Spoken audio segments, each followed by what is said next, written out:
Modi mission पुस्तक के विमोचन समारोह में उपस्थित प्रदेश के लोकप्रिय मुख्यमंत्री आदरणीय श्री देवेंद्र फडणवीस जी, उप मुख्यमंत्री महाराष्ट्र आदरणीय श्री एकनाथ शिंदे जी, महाराष्ट्र विधान परिषद के सभापति सम्मानित प्रोफेसर राम शिंदे जी, सभी सम्मानित मंत्रीगण, सांसदगण, विधायकगण और आज की इस पुस्तक के लेखक माननीय श्री ब्रजेश देसाई जी, माननीय सुहेल सेठ जी, श्री कपीस मेहरा जी, श्री विशाद मफतलाल जी और इस नगर के महाराष्ट्र के बहुत सम्मानित प्रतिष्ठित देवी और सज्जनों,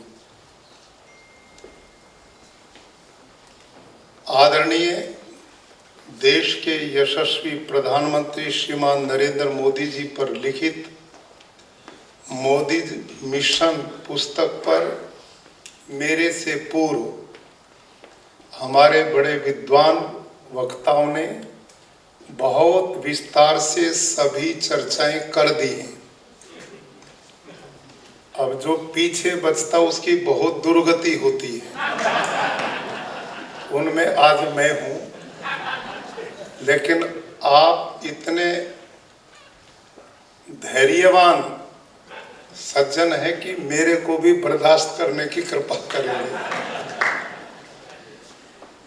भाई और बहनों, हमारे यहाँ संस्कृत साहित्य में विद्वान लोगों ने एक बात लिखी है, से जातो येन जातेन याति वंश समुन्नति परिवर्तिनी संसारे मृत कोवा न जायते। अर्थात जिस संसार में हम लोग आए हैं, इसमें ऐसा कौन प्राणी है जो जन्म लेता है और अंत में यहाँ से विदाई ना लेता।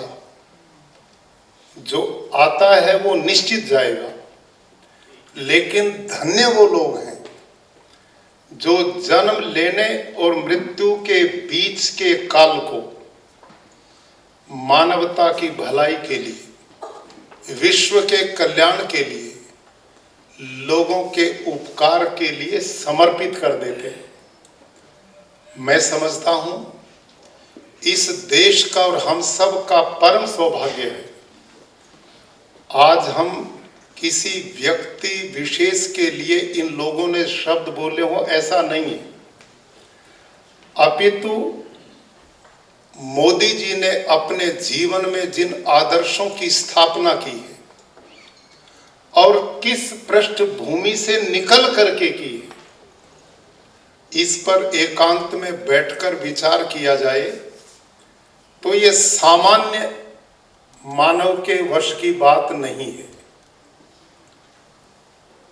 जो परिस्थितियां एक बालक बचपन में परिवार में देखता है, जिन अभावों में जीता है, रास्ते बंद हैं, उसके बाद भी अपना रास्ता स्वयं बनाता है, ये एक महापुरुष के जीवन का सबसे बड़ा लक्षण है।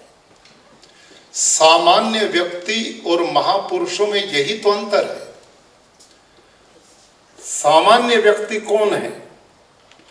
जो दुनिया के द्वारा बने बनाए रास्ते पर चलते हैं। और महापुरुष कौन है?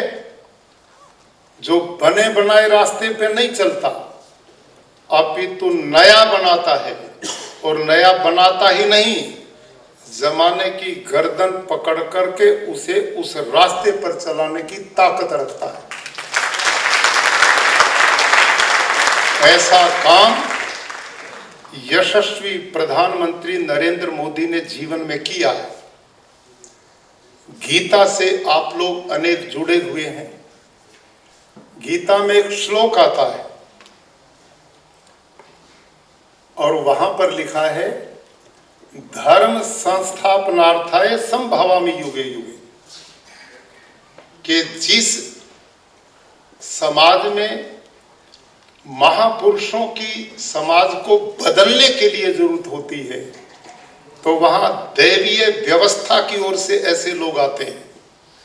यदा यदा ही धर्मस्य ग्लानिर्भवति भारत अभ्युत्थानम अधर्मस्य तदात्मनं सृजाम्यहम्। ऐसे लोग ईश्वरीय व्यवस्था से आते हैं जो असंभव को भी संभव करने की ताकत रखते हैं। मोदी जी ने अपने जीवन में जो निर्णय लिए ना, वो सामान्य व्यक्ति के वश की बात नहीं है। आप और मैं इस बात को बहुत अच्छी तरह जानते हैं। धारा 370 कश्मीर का ऐसा एक विषय था जो हमारे चुनावों का एक बहुत बढ़िया मुद्दा बन जाता था, और हर कोई ये सोचता था कि ये संभव हो ही नहीं सकता, और लोग बोलते थे यदि ऐसा किसी ने हिम्मत की तो खून की नदियां बह जाएंगी। लेकिन इतना ऐसा संवेदनशील मुद्दा जिस पर देश और विदेश सबकी नजरें थी, लेकिन एक झटके में इतना बड़ा निर्णय लेकर और चिड़िया तक ने भी पंख नहीं हिलाए और काम पूरा हो गया। ये एक महापुरुष और बहुत बड़ी इच्छा शक्ति का परिणाम है, बहुत बड़ी विल पावर का परिणाम है। ये छोटा मुद्दा नहीं था। राम जन्मभूमि का, जिसका वर्णन आदरणीय देसाई जी ने भी किया है,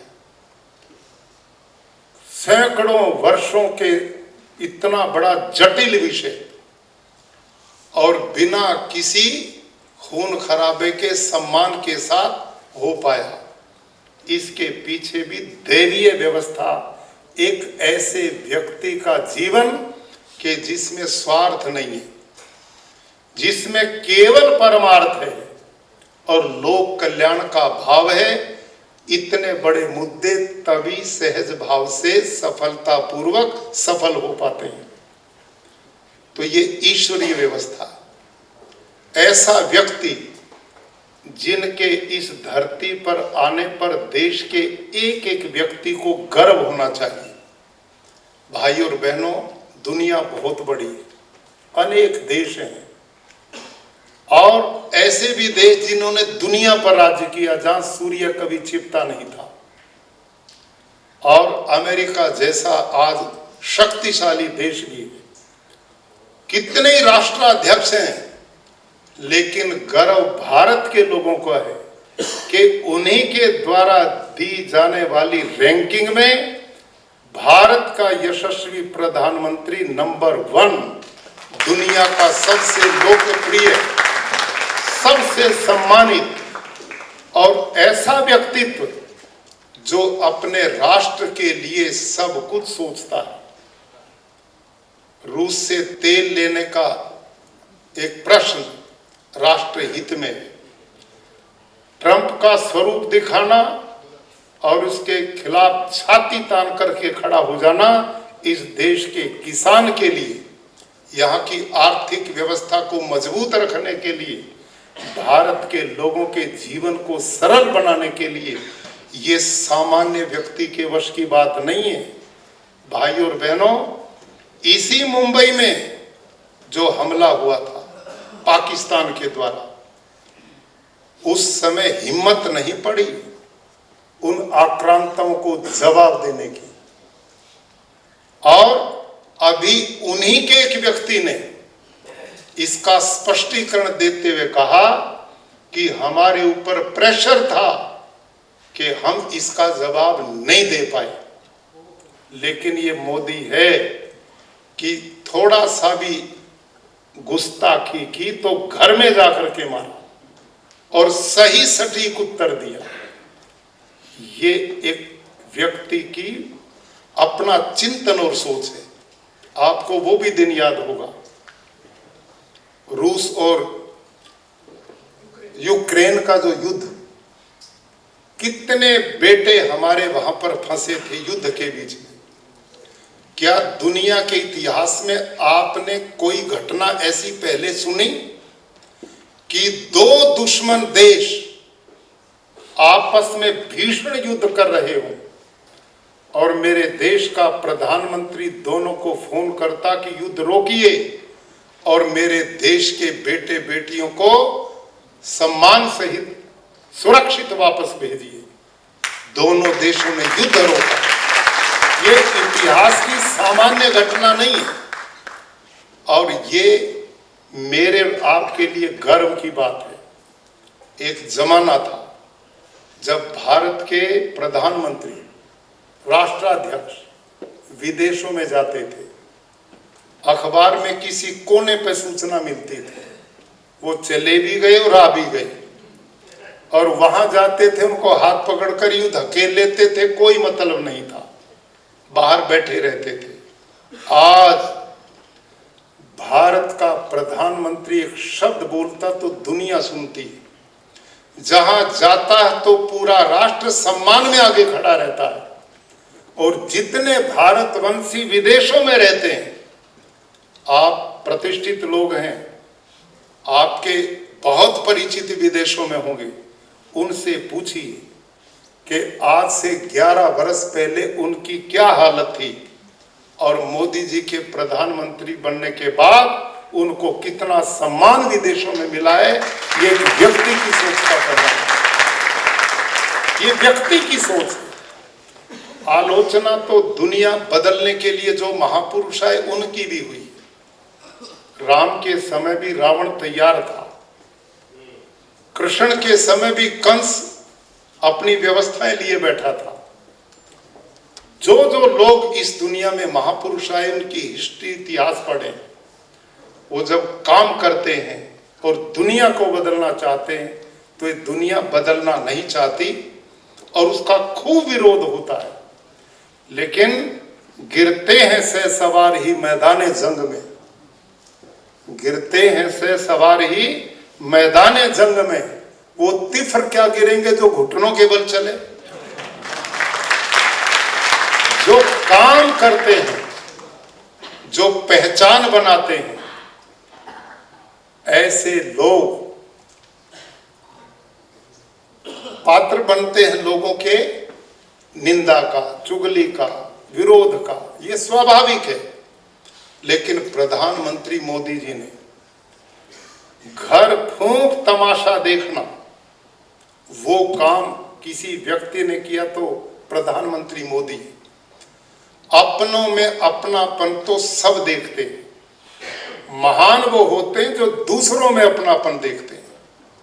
ये काम मोदी जी ने किया। उन्होंने अपना घर ही अपना नहीं माना। मैं गुजरात से, वहां का भी 6 साल से गवर्नर का दायित्व है। मैं गांव गांव में जाता हूँ, लोगों के बीच में रहता हूँ, उनके जीवन की कहानियां मैं लोगों से सुनता हूँ। समय नहीं मैं आपको बता पाऊँ, आप सुनेंगे तो दंग रह जाएंगे। एक व्यक्ति कैसे लोगों के बीच में खपता है। मिटा दे अपनी हस्ती को यदि मर्तबा चाहे, कि दाना खाक में मिलकर गुले गुलजार होता है। भाइयों बहनों, एक दाना जब मिट्टी में डाला जाता है तो हम दुनिया वाले सोचते हैं वो खत्म हो गया, लेकिन वो खत्म नहीं होता, अपने आप को मिटाकर अनेक दानों को जन्म देता है। मोदी जी ने एक परिवार छोड़ा, पूरा देश अपना बना लिया। वो परिश्रम करने वाले मजदूर के पैर धोते मिलते हैं और आप जैसे उद्योगपतियों को आगे बढ़ाकर देश की अर्थव्यवस्था को भी मजबूत करते हैं। सीमा पर फौजियों के बीच में जाकर दिवाली मनाते हैं और किसान के खेत में जाकर उसकी चिंता करते हैं। कोई ऐसा क्षेत्र नहीं, आज समय नहीं है। वर्जी साहब ने जो बुक लिखी उसमें हर पहलू को बड़ा नजदीकी से आपने छुआ है। मैं भी आपसे निवेदन करूंगा कि कुछ समय निकालकर इनकी इस बुक को पढ़ें, लोगों को पढ़ाने की प्रेरणा दें।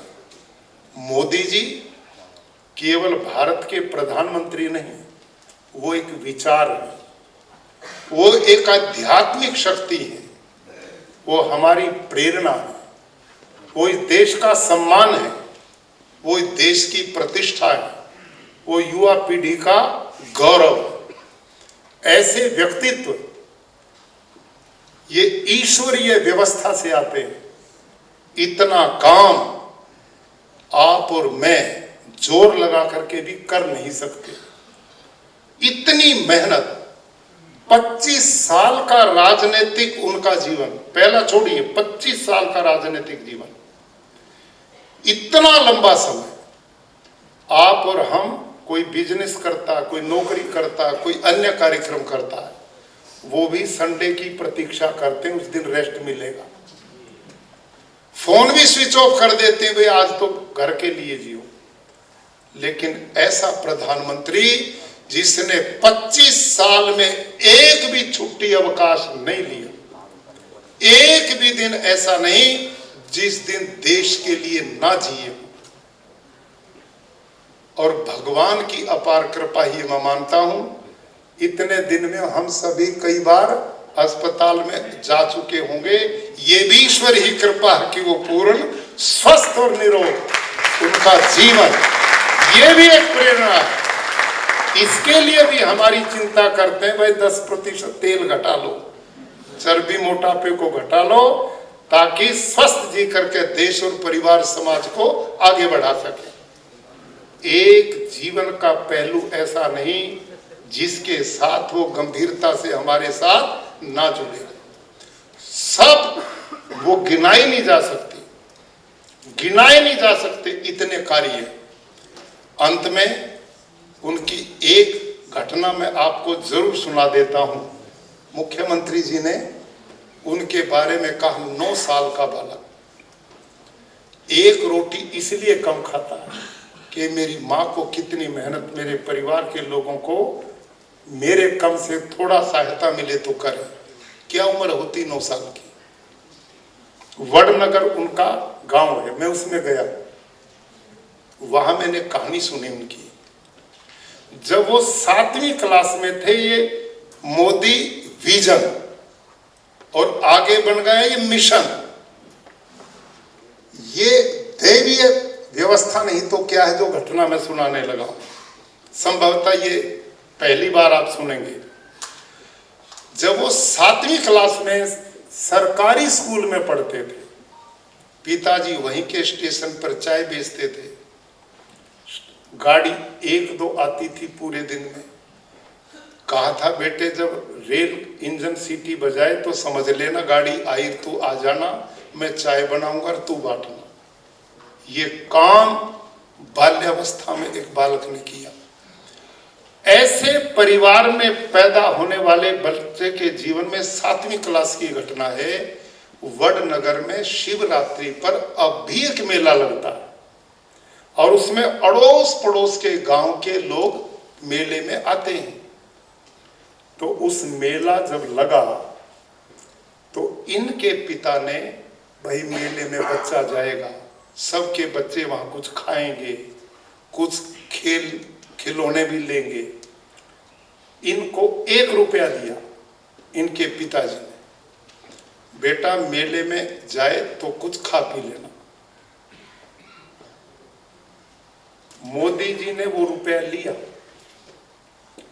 और अपने जो साथी क्लास फेलो थे, जो उनसे अच्छी आर्थिक स्थिति में थे, उनसे पूछा, भाई तुम्हारे माता पिता ने क्या दिया मेले के लिए। इनसे सबको ज्यादा पैसा मिला और इन्होंने क्या प्रस्ताव रखा कि देखो ये जितने पैसे आप और मेरे को मिले ना, इनको इकट्ठा करो। क्या करेंगे कि इस मेले में एक चाय का स्टॉल लगाएंगे और मैं चाय बनानी जानता हूं, मेरे घर में चाय बनाने का सामान भी है। भाई उसका क्या करोगे कि चाय बेच के स्टॉल लगा के इससे जो पैसा बचेगा, इस समय राजस्थान के एक भाग पर बाढ़ आई हुई है और वो लोग बड़े दुखी और त्रस्त हैं, इस पैसे को बाढ़ पीड़ित लोगों के लिए भेजेंगे। और उन्होंने ऐसा किया। अब आप और मुझे ये घटना कितनी प्रेरित करती है। सातवीं क्लास का बच्चा, इतनी दूरगामी सोच, राष्ट्र के लिए इतना भाव, देश के लोगों के लिए इतना भाव, ये सामान्य बालक और व्यक्ति के वश का मुद्दा नहीं है, ये दैवीय शक्ति की ही कृपा का परिणाम होता है। ऐसी एक नहीं अनेक घटनाएं गुजरात के लोगों के बीच में जाकर के मैं सुनता हूं। आज आदरणीय लेखक श्री ब्रजेश देसाई जी ने जो परिश्रम किया, उनके जीवन के पहलुओं को बड़ी बारीकी से समझा और इस पुस्तक में समाहित किया। ये पुस्तक निश्चित रूप से न जाने कितनी युवा पीढ़ी के जीवन के परिवर्तन का कारण बनेगी, प्रेरणा का कारण बनेगी। मैं आपको बहुत बहुत बधाई साधुवाद देता हूं। आप सब ने मेरी बात को भी सुना। सबका धन्यवाद।